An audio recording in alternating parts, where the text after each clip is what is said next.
আশা করি আপনারা সবাই খুব ভালো আছেন। ঘরকোনার ছেলের নতুন একটি ছোট্ট দিনলিপিতে আপনাদের সবাইকে স্বাগত।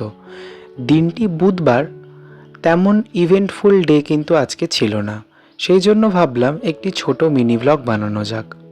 আমার দিনের শুরুটি হয় যেমন সূর্য প্রণাম দিয়ে, তেমনই হলো। আজকে আমাদের যে হাউস হেল্প দিদিটি তিনি আসেননি, সেই জন্য মায়ের ওপর সমস্ত ঘরের কাজের ভার পড়েছে। তাই আমি ঘুম থেকে উঠেই জানলাগুলো খুলে দিয়ে বিছানাটা পরিপাটি করে গুছিয়ে নিয়ে নিজের কাজে ভাবলাম বসবো। নিজের কাজ বলতে আর কি, পড়াশোনা। ছেলে বই কি মেয়ে, ঘরের কাজ জানাটা একটা বেসিক নেসেসিটি। আমার মনে হয় সকলেরই নিজের বাড়িতে নিজের মাকে এইটুকু হেল্প করাই উচিত। হ্যাঁ, অবশ্যই তাদের যদি জীবনে উপযুক্ত পর্যাপ্ত সময় থাকে। আজকে আমি ভেবেছিলাম যে আমার এই বইয়ের টেবিলটি গোছাবো।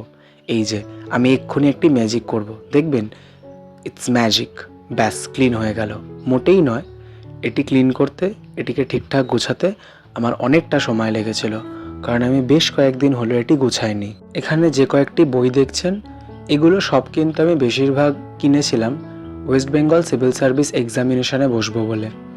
কিন্তু সত্যি বলতে সবাই জানে আমাদের রাজ্যে কীরম অবস্থা এডুকেশনের, সেটি আমি ব্লগে না আলাদা করে নাইবা মেনশন করলাম। এবং সেই জন্য আমাকে বাধ্য হয়ে last of the staff selection commissioner এক্সামের দিকে পড়াশোনার মোড়টিকে ঘোরাতে হয়েছে। এখানে ইতিহাস, অর্থনীতি এবং আরও অন্যান্য যে সমস্ত সাবজেক্টের বইগুলো দিচ্ছেন, সেগুলো সবই কিন্তু WBCS এর প্রিপারেশন নেওয়ার জন্যই কিনেছিলাম। সত্যি বলতে আমি যখন কম্পিটিটিভ এক্সামের জন্য পড়াশোনা শুরু করি, তখন আমার সবথেকে বেশি ভয়ের সাবজেক্ট ছিল অঙ্ক। কিন্তু আমি ফরচুনেটলি রানাঘাটে একজন স্যারের সন্ধান পাই, এবং স্যারের নাম মিঠুন দা। সেই স্যারের দরুন আমার অঙ্কের সমস্ত ভয় কেটে গেছে। এখানে না অনেকগুলো খাতা আছে অঙ্কের, সেগুলো তো দেখানো সম্ভব হলো না। আমি একটু বাইরে বেরিয়ে দেখছিলাম, কালকে খবরে বলেছিল যে বৃষ্টি হবে, তা আকাশে এক ফোঁটাও মেঘ আছে কিনা। একদমই নেই, আকাশে এক ফোঁটাও সত্যি বৃষ্টি হওয়ার মতো মেঘ নেই, এবং তার চিহ্নও নেই। এইখানে যে লেবু গাছটি দেখছেন, এই লেবু গাছটি না আগের বছর মানে 2024-এর গরমকালে আমাদের বাড়িতে যে পরিষ্কার করে সেই লোকটি কেটে দিয়ে গেছিল। এটি বোধহয় একটি বাতাবি লেবুর গাছ।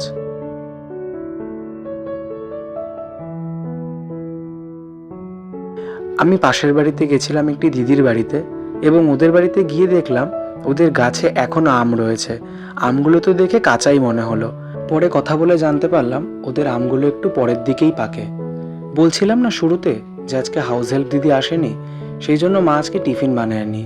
বাবা বাজার থেকে কচুরি আর তরকারি কিনে নিয়ে এসেছিল, আর সাথে আমি আম নিয়েছিলাম। আজকে পড়তে বসার সময় ভাবলাম এই ঠান্ডা চিল জলটা নিয়ে বসি, কারণ খুব গরম। এই যে আমার জিকের রিভিশন আজকে আবার শুরু। আমার না 30টা সেট বানানো রয়েছে, আর এটা আমি ইউটিউব থেকেই বানিয়েছিলাম।